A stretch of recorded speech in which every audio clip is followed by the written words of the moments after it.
3, 2, 1.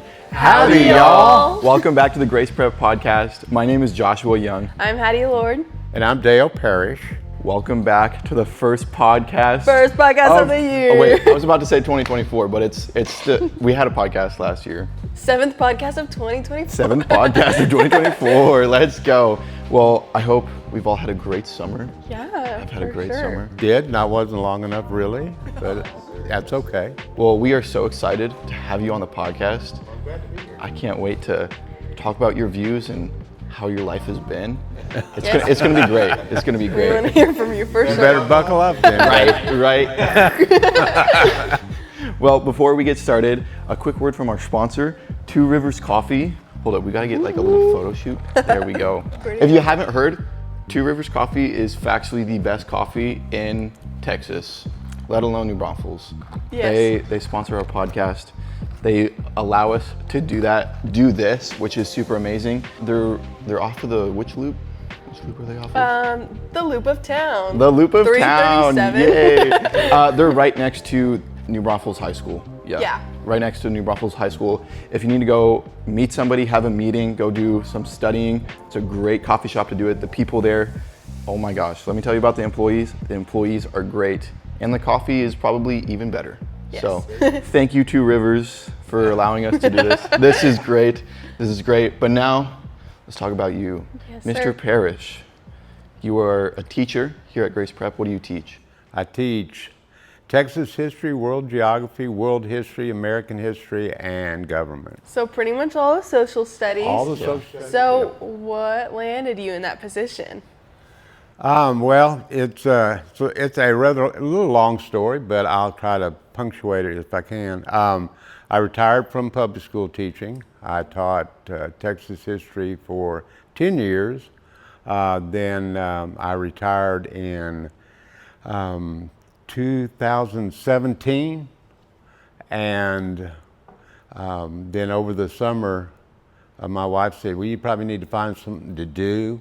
And I started a running group, and the running group functioned for a couple of years, but then decided it kind of needed a sponsor. Yeah.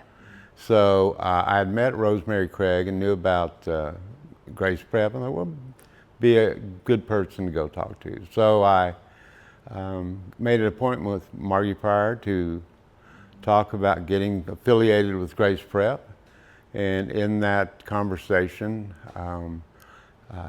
she brought up the idea that she had some social studies classes available and would I want to get to teach those.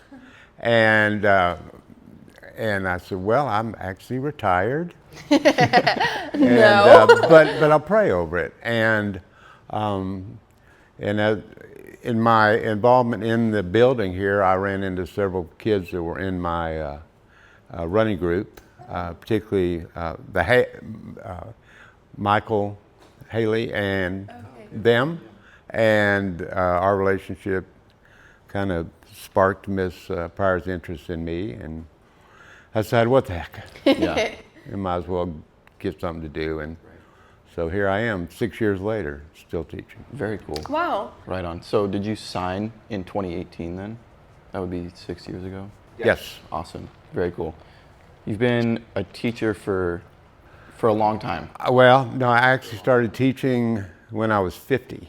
And you're 50. So Yeah. what were you doing before? I managed grocery stores for about 20 years, and prior to that, I supervised a treatment center for emotionally disturbed kids in Austin for 5 years. Oh my goodness. So it really, and that got me interested in teaching kids and being involved with kids, even though I was almost a kid myself at that time. Wow. And so I've just continued on a kind of a strange journey, but it's worked out. Strange journey. So you were living in Austin, Right. right? So how did you get there? And then what was your role like supervising? I was initially started out at the University of Texas in the engineering school. Oh, wow. My dad had an engineering company, and my dream my whole life had to work for him. Well, after a year of engineering school, I told him, hey, 3 more years and I go to work for you. He said, not going to happen. Family working for family doesn't work. And so that kind of started a downward spiral, and I got involved in the movements of the late 60s. Then and I ended up getting into some issues there and moved to Denton, and then ended up going back to Austin with my first wife, and she was a therapist at that treatment center, and I got a job there. Okay. Very cool. Very cool. But it worked out well. You talked about engineering and working for your dad, right? Wanting to work for your dad. And when we were doing like our little pre-interview and I was asking you questions, you touched on something that I would love to elaborate on. Okay. You talked about how your father was a great provider, but he was emotionally distant at the same time. How do you think that impacted your outlook and ultimately your worldview on the world? Well, he was gone all week. I mean, he would be there on the weekends. He was there for us at that time, and he's gone during the week. And it's hard to have a relationship with somebody that, even though I know he knew he loved us, that distant father figure that you couldn't communicate with. You know, later on, at the point where I was saved, I realized that I had a father that I could always talk to. Yeah. Right. Even though he was, he was always right here. So how do those two distinct personalities for a father, how do they play into your role as a father? I try to be both. I've provided for several families along the way. I raised my own children.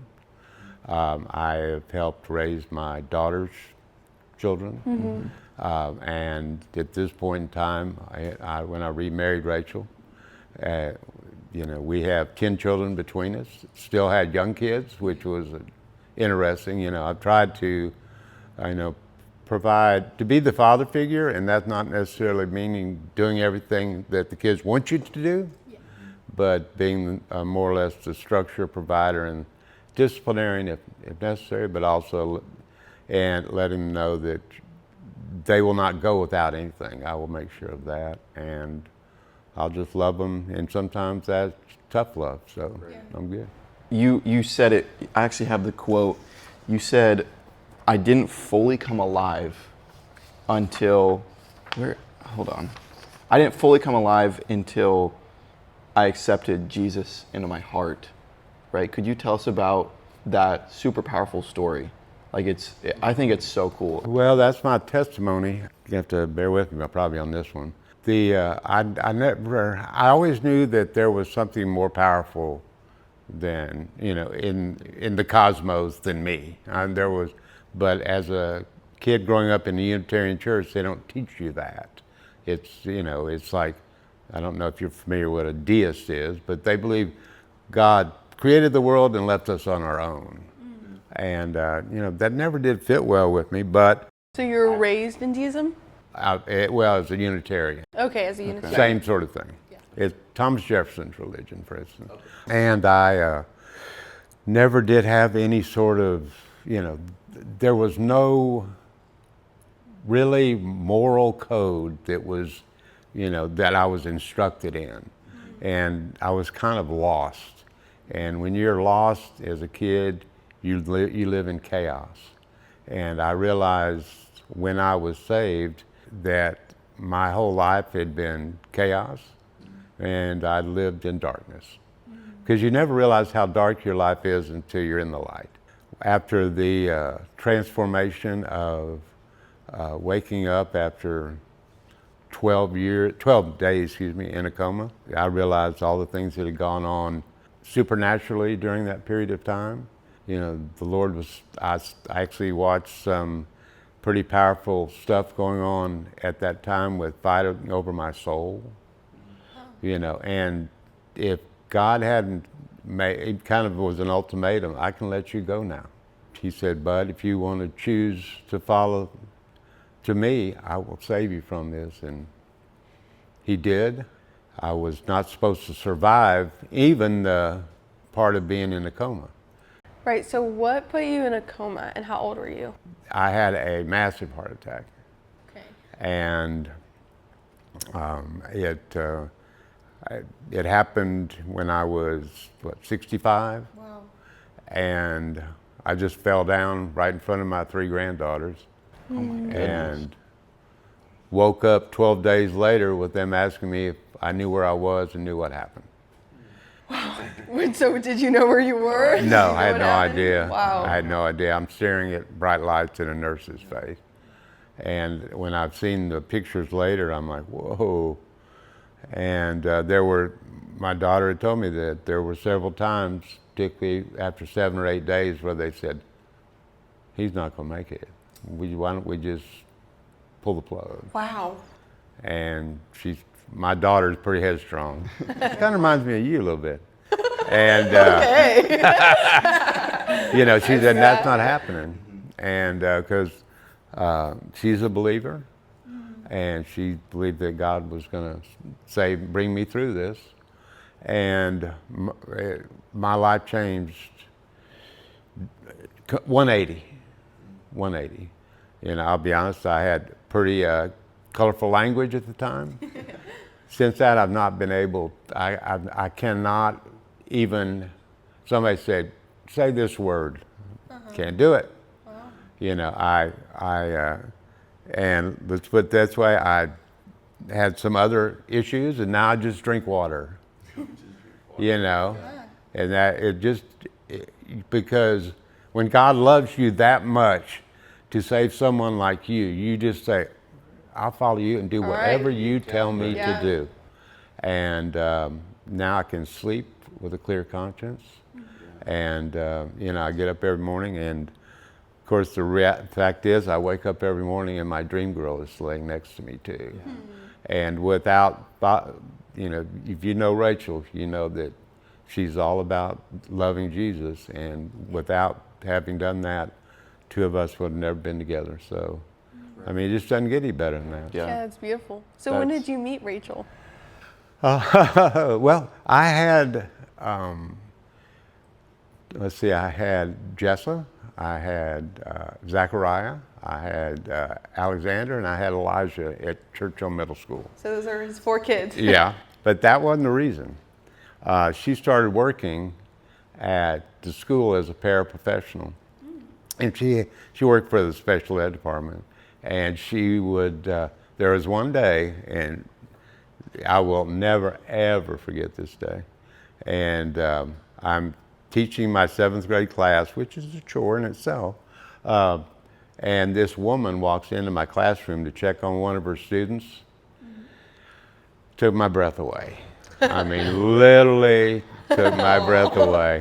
And I'm like, oh my gosh, and I really had no idea that was Jess's mom or anything at the time, but I made a point of finding out who that was later. And but I also knew that finding out who she was, that my lifestyle at that time was not going to be compatible with hers. So there was, what was the point? So, but God had other plans. So. That's so cool. That's so cool. That's awesome. It is. Every morning I wake up, I'm like joyful. Why wouldn't you be? Right, exactly. Oh. That's so awesome. That's so awesome. I wanted to circle back to your heart attack. Right. I think you actually have an interview with these people. I don't know who this is. Live Well?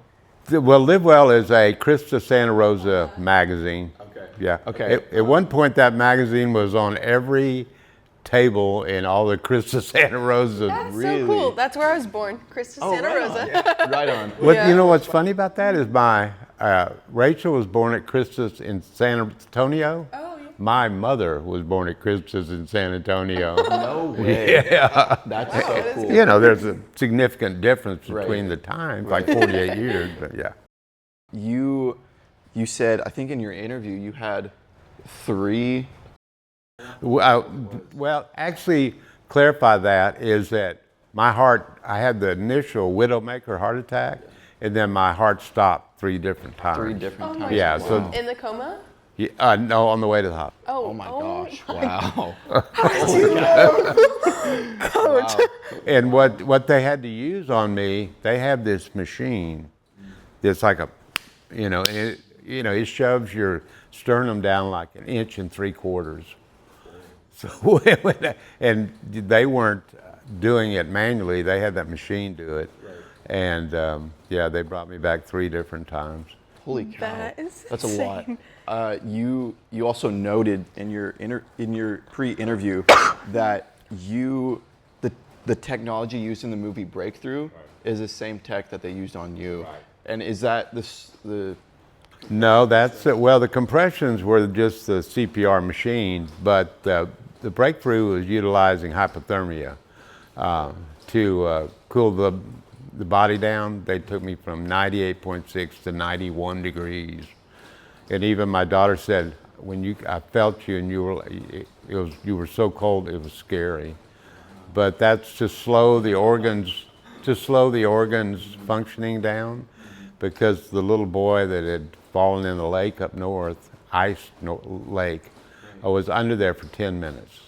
holy cow? And there's no way that anybody should Yeah. survive that. Yeah. But because his temperature, he got so cold, he came out of it and literally, their prognosis for him was that he would be, if he lived, he'd be a vegetable. And that was exactly my prognosis too. Oh my goodness. Wow. It's so cool how this experience has affected like your walk with Christ, right? You accepted Christ. Well, it took me to Christ. I mean, Yeah, it took you to Right, that Christ. was a- exactly. And Straight shot.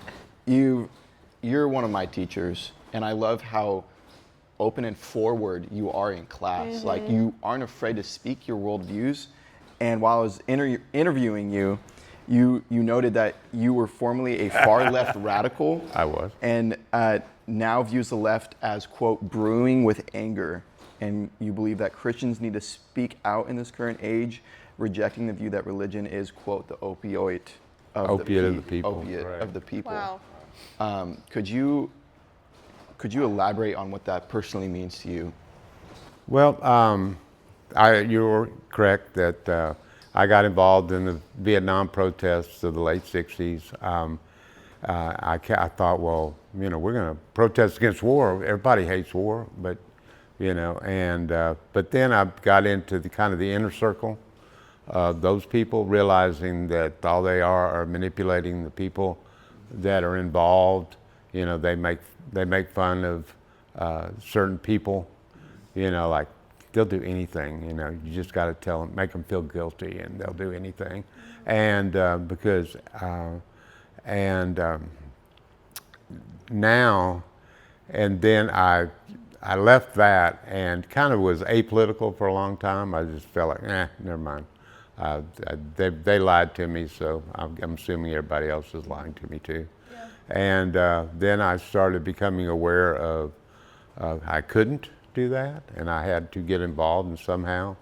And I began to look at the differences in the different forms of government, and that what we were doing was good stuff here, and that we had to fight those leftist people that I was involved with, because they're, like I said, they're angry. And because I look at kids in college now that are out protesting, they went out into the world, it didn't work. Instead of staying with it, they just got real angry and said, heck with it, America's a bad place. And that they have accepted this Marxist view, which is real scary. The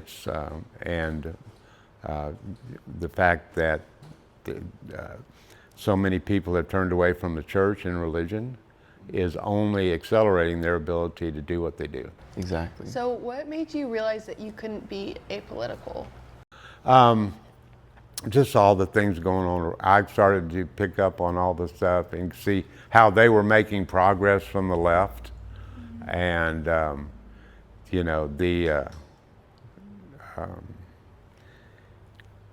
Clintons, and then Barack Obama particularly started, that group started to concern me because I saw what they were doing, and I thought, well, people got to speak out against it.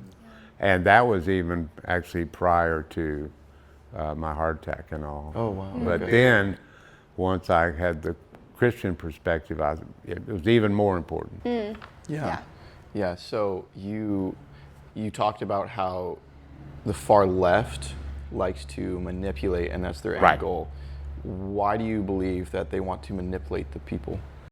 Well, it's a new world order is what they want. It's not just here they want, it's everywhere, and they've got a lot of people funding them to make that happen. And it's, they wanted to take this country over for a long time. But like Khrushchev said, he said, we don't have to worry about communist country attacking the United States from the outside. They're going to rot from within. Mm-hmm. What do you mean by a new world order? Well, everybody will kind of be as one, this global government that will, and they'll subjugate every nation, then they will use every person there that will go along with them, because people who won't go along with them will cease to exist. And that's just the way they operate, and that's just the truth. Very cool. So what do you use as your news sources, and how do you gather information and opinions and solidify those ideas in a world where the media is not on your side? No, I have to look at my own experience in life. The history that we're talking about here is, and I talk about it when we do the little, we didn't start the fire thing. Yeah. When that we're talking about from 1950 till now. That's my life we're talking about, and since the Cold War and everything. And I can see how, if I take people I trust. Soul, is one. Vadi Bakum is a minister that I really look to get his opinions on. The only real source that I know is true is the Bible. Yeah. So if I can usually find biblical comparisons to stuff that's going on right now, I do not listen to media. I just don't. I hear stuff that happens, go, wonder why that happened. But I know that if we just keep a solid foundation with biblical truths, that it may not stymie what goes on. We can keep battling on our knees with it, but we can just do all we can do, and we've got to speak up as Christians against. We can't allow them to do what they did before in the pandemic, and fool us into stopping everything we do. Yeah. We've got to continue on no matter what. Mm-hmm. I've noticed that in our world, there's so much division, and it's almost become impossible to find unity and find common ground, and not having that common ground, not coming together as a people. Whoever's I don't want to get too political because this is not a political podcast, I promise. But whoever's pulling the strings, I think their end goal is division, right? Because that way they can, I don't want to get too political. No, it's okay, because and you're right. It's, and to me, that's the saddest thing that's going on right now. Either way we go, it's going to create division. And, there's candidates, probably on both sides, that we pay lip service to bringing everybody back together. And after they say that, then they do things to just, make the divide even bigger. Right. Yeah. But out of division, and this is where this is part of the leftist tactics. Division creates chaos, and they work best in chaos. They want us divided. They want us divided along, racial lines, gender lines, every possible way you could do it, and they're good at it. Yeah. You got to. They're the opposition for me, and I got to give them credit. They're beating us with their tactics, for sure. So I know you're passionate for sure about government and politics, and using your voice. But what else are you passionate about? I know running. So tell us about that. Have you ever ran a full marathon? Well, when I run 5 or 6. Oh wow. Back in the 80s, when I was, a little bit of a younger man. And I got started because I had addictions. And I started running to give myself some time, just get out and pound the pavement and listen to music. Wasn't my worship music back then. Pound the pavement and try to work my way through. Yeah. And I did. So did that help you to beat addictions? To Running? beat addiction? Yeah. Yes, and I did. Wow. But then it seems like I would come up with a new one every time I beat one, which is being an addictive personality, which I am, and I will always be, and I admit to it. You've got to be careful when you don't have God with you. Right. Yeah. When you have God with you, God gives you the strength to beat Right. it. You have other coping mechanisms that fill in. Exactly. Yeah, the people the ones that are turn their back on God, they're the ones that say, I don't need God. Yeah, but I need this 6-pack to take home, or I need this to do, smoke these cigarettes or whatever. They've got their crutch, and I guarantee you when they go to bed at night, they have a little bit of trouble going to sleep. Right. When you're a Christian and you're forgiven, you can sleep soundly. Yeah. So what is running like for you now? I am, with the issues I've had physically, I still have certain cardio issues that I'll have to deal with. For sure. Wait a minute. I've actually seen Coach and cheered him on at the Chosen half marathon, right? Yeah. A couple times. But how are you doing half marathons? Well, Huge. That's insane. You do half marathons? Yeah, and I trained myself to do them. You just keep putting one foot in front of the other. But I've been doing it so long. My goal and is to run the 2027 Capital 10,000 because I ran the 1977 one. That was my very first run. So, but it gives me a peace.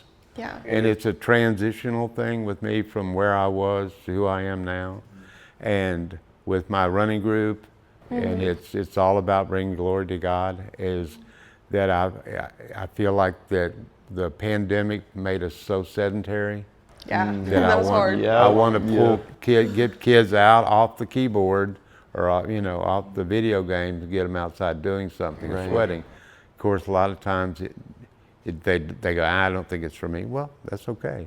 You did what you could, and if I can get some kids moving, then God's glad. So, and I was called to do that, and I was called to be here. Yeah. Very cool. Okay, so circling back to that transition, when you had this 180 conversion experience, where did you have a support system at all for Christianity? How did you you came out of the rubble? Yeah, how did you develop your faith? Yeah.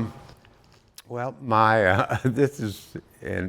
I was living with my daughter. They were living with me at the time, actually, because my daughter, my son-in-law gave me CPR, and my daughter's the one that called 911. Wow. And they were Christians, and so I kind of got with that. And then I, pretty much by the time I was able to get up and move around, I called this woman named Rachel. Your smile is precious. Coach is I called currently this blushing. woman named Rachel, and I asked her, I said, would you like to go out and have coffee or something? And Oh my God, he's blushing. she's like, sure. And so we met at McAdoo's. She said, coffee at McAdoo's? I said, well, we can have dinner too. Coffee at 7 o'clock at night. And and we started talking, and it was pretty obvious from the 2 hours we spent in that booth at McAdoo's. That's awesome. That this was, and a whole lot of the reason why I was called by God to be with her, because He made clear, He said, you are to be with that woman. Because I told her on the second date, I'm going to marry you. And she goes, you're crazy. Don't ever say that again. Don't ever say that again. I don't know how I would react Yeah, to you. it's like, Right, exactly. don't ever say that. And I said, okay, well, I won't say it again, but it's going to happen. And several weeks later, I made the comment again about getting married. She goes, I tell you what, if I have any ideas about us getting married, I will tell you my ring size. And I said, fine. About 2 weeks later, she goes, size 7. And I go, what did you say? She said, size 7. I go, I told you. So that's how long awesome. after that first date? But kind of going back to your question, so I started going to Freedom Fellowship Church. And I don't know if you're familiar with in Acts when God tells Ananias to go bring Saul of Tarsus, who renamed as Paul, to preach the gospel, and Ananias goes, Lord, are you sure about that? You know, Right. Are you sure? And do you know about him? You know that guy? That was me. That's the That right was guy? me. I was Paul. You know, do you know about that guy? And everybody was saying, Dale Perry, do you know about him? Well, I got to Freedom Fellowship and Dennis Gallagher, who has been Rachel's kind of like her father He's figure the for a long head pastor time. there? Yeah. Okay. He's looking at me, and you know, you could tell there's, you know, it's not good. And so set up a meeting with him. He made it clear that I should marry her. You know, I'm not going to, no, she's already had enough problems. She doesn't need to go through. Wow. Okay. But, and so we were going to get married anyway, but we did. We're gonna get married. We went through, but we were told that if we didn't go through marital classes with James Gallagher, Oh, yeah. that, you know, the church would take its covering away from us. Oh, wow. So even though we had a thing planned, even though we had, There's a leaf blower right there. What's up, boss? Oh. Sorry. We'll be back in 1 second. Mrs. Pryor is like running. you You go, King. Yes, sir. There it Anyways, That's please fine. continue. Please continue. but they said if we needed to attend those classes, we'd already spent money on a honeymoon place and everything, but we decided, you know, no problem. It's we all just- good. It's all good. Miss Pryor's angry, bro. Miss Pryor's angry. we decided that we'd go ahead and forego the honeymoon, whatever it costs, because we wanted to stay under the umbrella of the church. Yeah. And that we did. And it's supposed to be 10 weeks, but after 5 weeks, James looks at us and goes, you two are fine. You don't need to come back anymore. So we got married, and James married us. And, So cool. so it's been, Dennis has been my mentor through all this, and I've, from the person that looked at me with disdain, we're like real close friends now. He refers to me as his much older brother. Yeah. Whatever. Dennis, I'm not much older than you are, but Much walking- wiser brother. when I There you go. There you go. truth. But with Dennis and Rachel, I've got all I need, boy. It's great. And I've, you know, you talk about what are the things that interest me. Whatever brings glory to God interests me. Yeah. And sometimes I have to delve into the secular world, particularly like teaching these classes. But that's something that I have to do. Preaching the gospel at any chance I can is my love and my calling. Yeah. So, and if you know, I'm going to keep rustling people's feathers a little bit, but that's okay. I think it's important to rustle people's feathers. I do Because that too. way they understand and they know why they believe what they believe. And I hopefully I can get people to think by doing that. That's Exactly. all I want to do. Yeah. But and find the truth. Right. wherever that may be. You know, like I said, every time I try to find it, it's like, and so I just go read the Bible because I know it's true. Exactly. Well, before we end, I don't think we've asked you. You're a teacher, right? I am a Why do you teacher. enjoy teaching so much? Oh boy. Well, there are a couple of reasons. In spite of the way people may perceive me at times, I really do like kids. You know, That's awesome. I do like kids, and by being involved with them, it keeps me, you know, mentally aware, and you know, it keeps me kind of up to date on what's going on. Yeah. You know, and you know, you got to keep your mentally sharp. You know, because I don't want to get to the point where I'm just, you know, walking around in a daze all the time. But, and teaching those classes and having to figure different ways to pique kids' interest does that. So, and I'm blessed to be able to do it. And, you know, this place has been something special to me, and I'm going to do it till I can't do it anymore. Right. Your little note on being mentally sharp reminded me of a quote from Harrison Ford. He said, "A man who stops learning is old, but a man who continues to learn stays young." Yeah. And so I think that's something great. It's a little tidbit that everybody should keep in mind. Always be learning, always be developing. So I took 4 college online classes over the summer. Oh, wow. And What? well, it's just, you got a lot of time, right? Yeah. You know, you got a lot of time.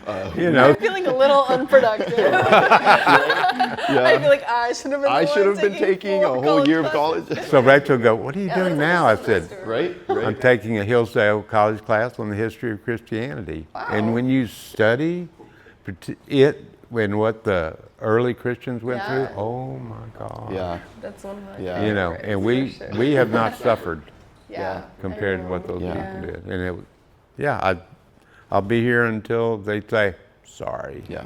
you can't come." Yeah. Exactly. That's okay, and I'll do that. Yeah. Well, thank you so much for your time. Yes, thank Sure. Thank you for Coach. coming on. You we had bet. a great conversation. We talked about political stuff. We talked about your salvation. It feels like we covered every major world. Right? Major worldview. Talked about communism. Oh, I'm gonna get banned on YouTube. Speaking of YouTube, Not banned, if you you're get listening canceled. to this, we have a YouTube channel. Woo! So just so you know, we're also on Spotify and Apple Podcasts. You So can watch us talk. you can watch Watch us me talk. swivel in the chair. Watch us swivel. We got 12 swiveling chairs. They're They actually do orange. swivel a lot, don't they? And you can see our lovely Two Rivers drinks. Yes. Thank you, Two Rivers. We love you. We love you. Mr. Parish, thank you so much for your You bet. time. Thank you. Yes. Thank you, Yeah, guys. handshake, let's go. Yep. We appreciate you so much. Yes. Yeah. You bet. Yes. All right. Oh, we didn't tell you. We say howdy, y'all. Wait. We is it- say howdy, y'all, and then we say bye, y'all. Oh, No, we deuces. say deuces. I forgot. Would you say deuces with us? Deuces? Yes. On zero. On zero. Deuces, okay. Deuces. 1, 2, Oh, wait, hold on. I messed it up. 3, 2, 1. Deuces. Deuces. On 0, 1.